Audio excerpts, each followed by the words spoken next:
What do YouTube? This is your boy Sherry Speech. Right now I want to talk to you guys about Into the Badlands, Season 3, Episode 2, Moon Rises, Raven Seeks.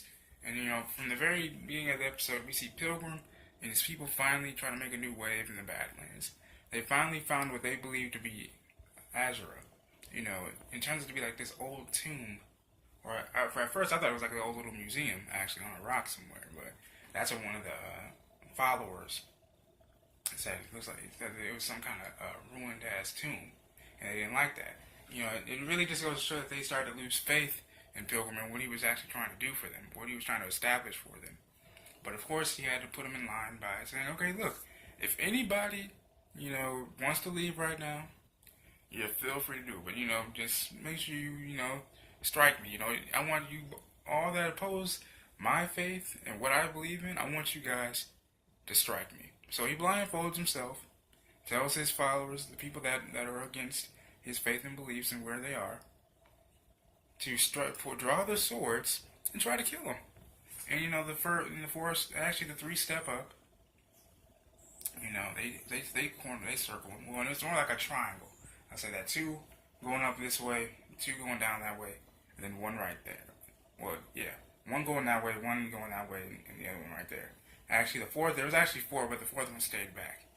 So the three of them try to, kill Pilgrim, but they're absolutely unsuccessful because we learn how that Pilgrim was trained, to fight if he were to be blind.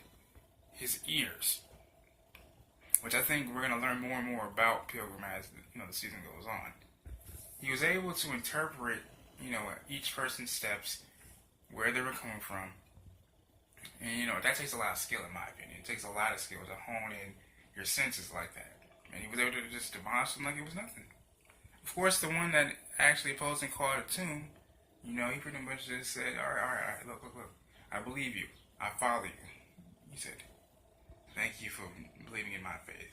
But then we find out, and I'm just going to call this woman the Phoenix because I don't think they addressed exactly what her name is.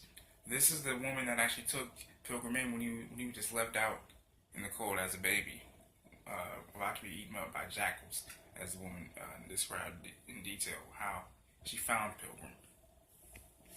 So I'm just going to call her the Phoenix, alright? Until we learn what her name is.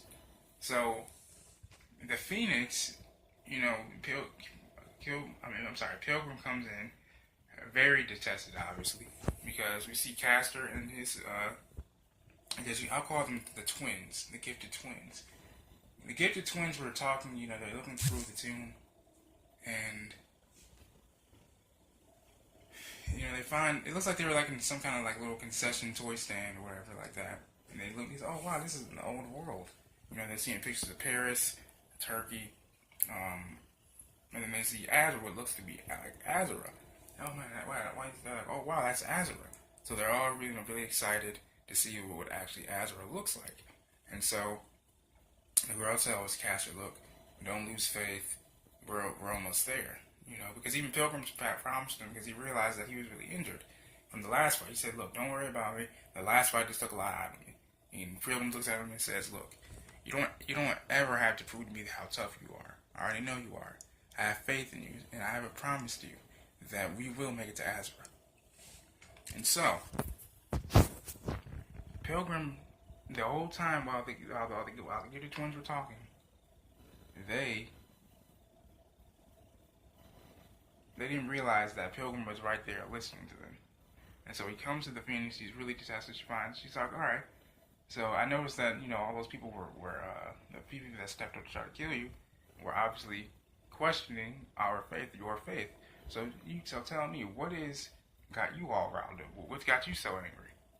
And so you find out even Pilgrim himself is starting to doubt the fact that Azura exists, or even if they'll even make it to Azura, So the Phoenix says, alright, you know what? Since you are questioning what I believe, it is time to prepare for the sacrifice. The sacrifice is when, I guess, from what we saw, where the Pilgrim takes his sword, splits his lip from top to bottom, has the Phoenix kiss him, and then put hooks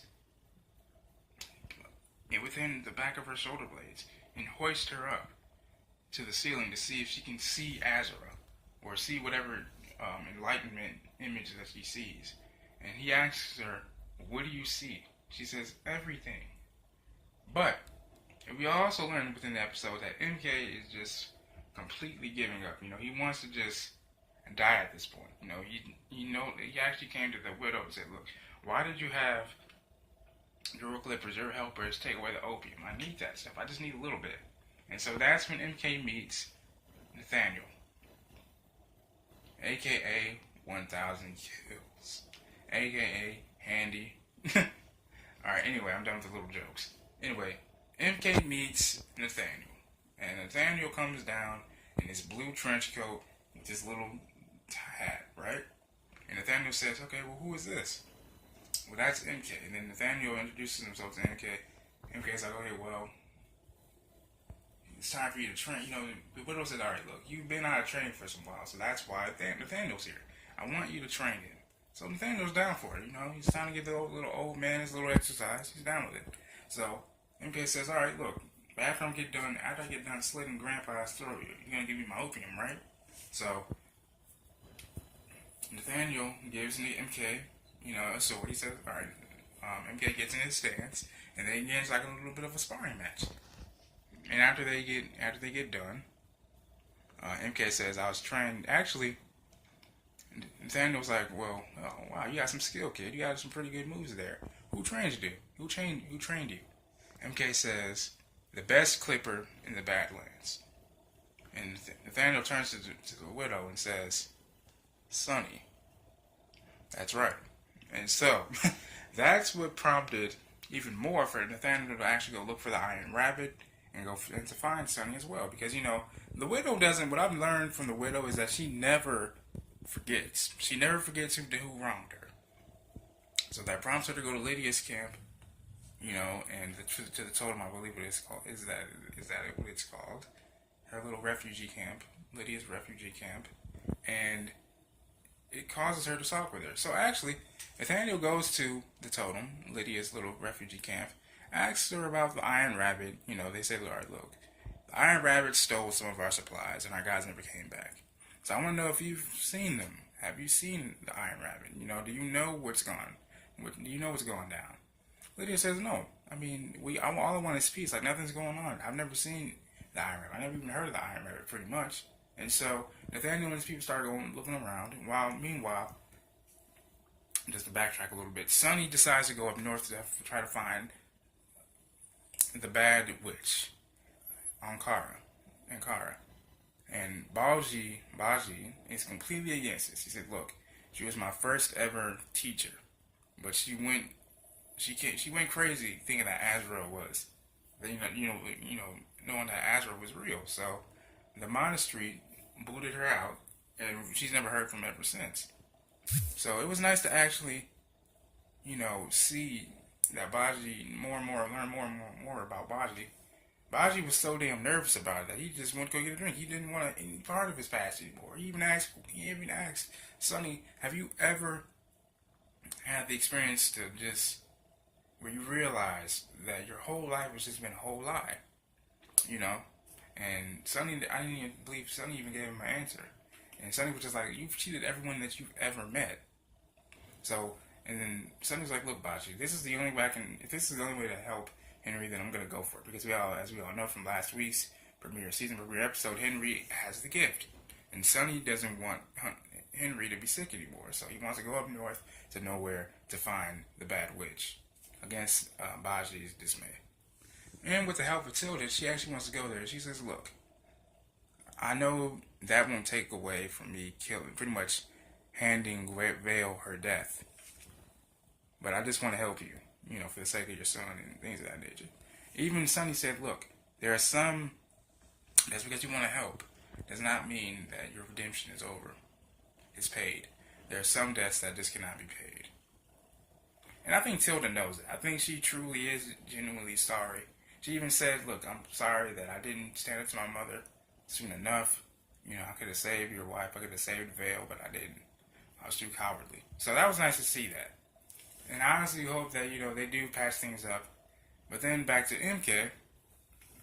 we learned after he sneaks some opium in his veins, his gifted side in his little content in his unconscious state tells him, look, you need the suicidal way is the coward's way, man. It's the weakest way to do it. So I need you to remember that it's not your fault that your mother is dead. You didn't kill our mother. And so I need you, he said, look, so he starts punching him. He said, I need you to remember. So MK goes back to the day that his mother was killed. And we see all these maroon people with swords killing, MK's people. And all of a sudden, just like I figured it out, I was like, okay, so it's most likely going to be Sonny. And lo and behold, bam, it is Sonny. It's Sonny. Sonny is the one who killed MK's mother.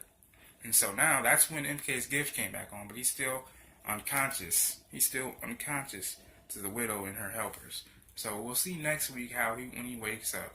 And because now, just as the widow actually wanted, she wanted MK to forget about Sonny, and to go with her, to be along her side, just say fuck Sonny, forget about him. And actually, she wants him to actually kill Sonny, actually, I believe. And even then, it's even funny because now we see Lydia even meet with the widow, and she says, look, I know what you're trying to do. You're trying to manipulate me into joining forces with you. You're trying to threaten me to join you, and that's not going to work.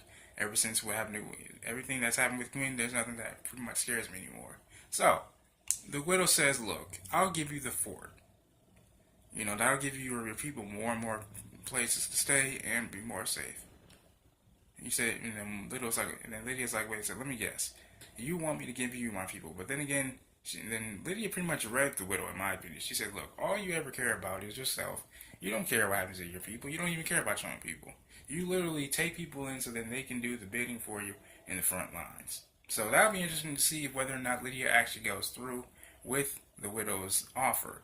I honestly hope she doesn't because, she's been through a lot, y'all. And, I would really like to see her continue her peaceful road, as best as she can. And so now, I think Nathaniel's actually going to have a standoff with Sonny because Tilda actually got in the way before Sonny actually got caught. So then that way, he wouldn't fight Nathaniel. And then also, Lydia even told Tilda, don't fight, don't engage, don't even follow me. So, we'll see what happens next week. But this is your boy Speaks, man. I hope you guys enjoyed the video. Hope you guys enjoyed, the episode yourself. Hope you guys liked the video. Subscribe to the channel. Comment what you guys think about the episode. What you guys think about the video. Let me know what you think. If you have any suggestions on what you guys want me to review or react to, let me know in the comment section below, man. I love you guys.